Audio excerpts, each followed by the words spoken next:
Product लिया, ईमानदारी से बताइए। ये जो आपने दिखाया था ये EMR।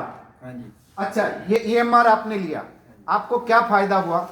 सांस चढ़ता था जेड़ा जी वो। सांस चढ़ता था। हाँ जी। अच्छा अच्छा उससे फायदा हो गया, तुरना फिरना मैं बढ़िया लग गया जी। अच्छा अच्छा हाँ जी, शुगर भी है मैंने, ब्लड प्रेशर भी है। अच्छा, शुगर भी है। 21 सीसी पीती है जी, वो भी थोड़ी सी रहती है। एक ही पी है? हाँ जी। इतना फायदा हो गया? हाँ जी। शुगर में भी फायदा हुआ है? वो तो अभी चेक कराएंगे जी, फिर चेक तो- कराएंगे। हाँ जी जी, आप चेक कराना, उसमें भी फायदा होगा, कंटिन्यू लेना। थैंक्स बाबू जी, धन्यवाद।